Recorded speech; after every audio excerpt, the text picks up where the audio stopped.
Welcome to the inaugural KENAWRUA Podcast.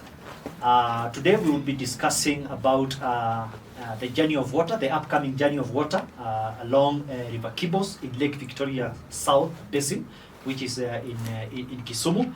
And just before we deep dive into today's discussion, with me here I have very, very great people, champions who are working in the water sector.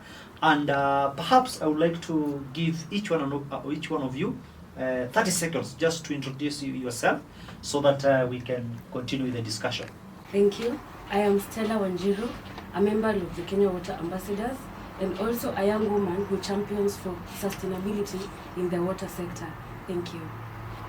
Thank you. I'm Honorable Julius Kilinya, the National Chairman, KENAWRUA. My name is Beatrice Wamboi, and I'm the coordinator of the Kenya Water Ambassadors. So the Kenya Water Ambassadors is a platform where young people are able to voice for the issues of water in Kenya and also globally as well. Thank you very much.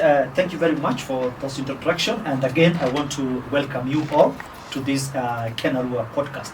Now, Chairman Honorable Kilinya, I know you have been working in the water sector for the last 20, even 30 years. And we have a journey of water that is just around the corner. Thank you very much. The journey of water of this year will be held in Nyanza. Nyanza South, where to be the first time to be held there on River Kibos. River Kibos is the main tributary of which comes from Nandi Hills, and it trespasses through the Audai constituency. The other tributary on this river is called Nyang'ori, joining Kibos, which makes Nyamasheke River heading to Lake Victoria. The theme of this journey is mito yetu jukumu letu. Hence, we want to encourage the community who are living around that river how they can take care or protect the catchment. And not only on that river, but in all rivers in Kenya, that we are going to apportion a section of the river, we give it to a certain community so that they can protect the catchment and make sure that within the areas where they are going to take care, they plant friendly trees which are friendly to the river. Also, the journey of water is also to educate our community, because our rivers are getting finished because of the human activity around the rivers. We have seen the areas whereby we have cultivated all the riparian land until we leave our rivers very, very naked. I use the word naked because when you look at most of our rivers, the green ecosystem which covers most of the river, as compared to older days, 1990s, 1980s, you could see as you walk along the river, a river is passing through that area. But nowadays, because of what you're doing, we are cultivating our riparian land. We have cut the trees. You can see that our rivers are. Hence, when you leave our rivers naked like that, most of that water is taken by the vapor, by the sun. So what we do now, I think I am of the opinion that every river should be sectioned. A part of it is given to that community who are living around that river, for them now to maintain and protect the catchment. For that perspective about the upcoming journey of water along River Kibos. And now I want to bring on board Madam Stella. Yeah, so as a youth and as a young lady in the sector, do you think the role of youth is really having an impact in the management of water resources in Kenya? Thank you again. I feel like the role of the youth in the water management is felt because when it comes to the youth, I always say they are the moving sound, and the future with the youth is very luminous because looking at the fresh ideas that come and innovations that come in the water sector, they are held together by the youths, and with this we are able to start and have milestones in the water sector. Also, the youth-led organizations that we have in our country, Kenya, and in the world at large, play a very big role in bringing the community together and push for ideas that the community can take in protecting our water sectors.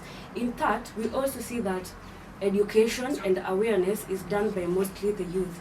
The youth are mostly aware of our digital spaces, and they are able to amplify and educate the people who are online and also reach the gospel offline of the water resources management. With that, we are ensured that with the youth in the story, then we have some sustainability in our water sources. Thank you. Very much, Stella, for putting into perspective where the key roles the youth can play in the water sector. And yes, indeed, I agree with you that for us to have a sustainable future, indeed, we need the young people in this sector. Now, Madam Coordinator, Kenya Water Ambassadors, briefly tell us some innovative ways that we can use really to attract the youth into the sector so that they are able to participate, they are also able to be part and parcel of decision making. Thank you. So I'm going to speak on two main innovative ways that we've been able to integrate as Kenya Water Ambassadors. Before I'm able to say about the innovative ways, allow me to say why we were able to form Kenya Water Ambassadors. First of all, we understand that the water sector is as important as any other sector in Kenya, the energy sector. So by creating the Kenya Water Ambassadors platform, I want to ensure that the voices of young people are heard. We want to ensure that the water issues in Kenya are heard as like we always say with Kimita here, that water is a very important aspect in our lives. It's everything. It's helping communities, to drive the agenda of livelihoods, as well as, other basic needs.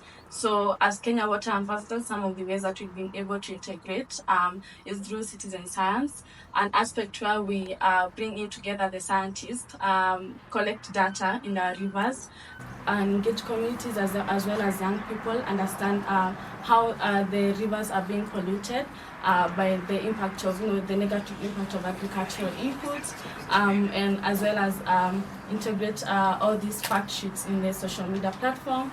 And one reason is because we want the duty bearers to be able to take accountability of these issues. And by that, we've been able to reach a wider audience and also bring in as many young people as possible in the movement. Thank you. Thank you very much, Coordinator Wamboi, for those insights. And indeed, I agree with you that water is life, and everybody has to be part and parcel of managing our water. And of course, as we always say, water doesn't come from the tap.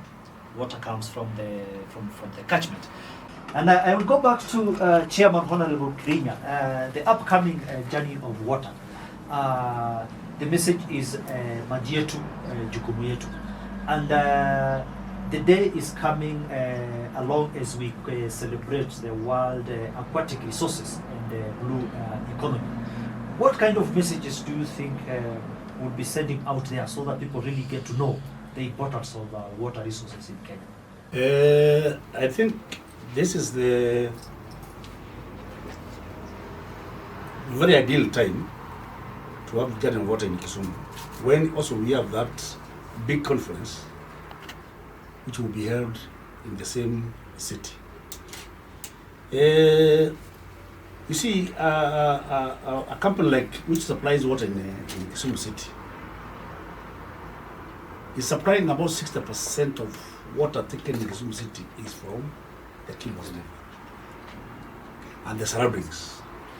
You find that a country like Vihiga also, they get water from the same river or the same resource. So what we are saying here is, we would like the Mwananchi to know water is life, as we have said, and in our homestays, there is nothing we can do without water. Being it the animals, domestic animals we keep in the house, in the homes. Being it the small irrigation we do around our small shambas. So water is the main contributor to our life. Because when you look at some areas, we have completely misused the water resource. Thank you very much, Honorable Krinya, for that. And our viewers, our listeners, you have heard it. We are water scarce country, and therefore we need to do something. If you are a young person, you are a senior citizen of this country, you are across all genders. We need to come together and protect our water resources. And yes, you have heard from my panel that there is an upcoming journey of water that will be conducted in Lake Victoria Basin in Kisumu City. You are all welcome, and let us celebrate the day along with the day for aquatic resources and the blue economy, so that we can see how we can collaboratively work together in conservation and protection and proper management of our fresh water sources in Kenya. Thank you very much, and I wish you all a blessed evening. Welcome.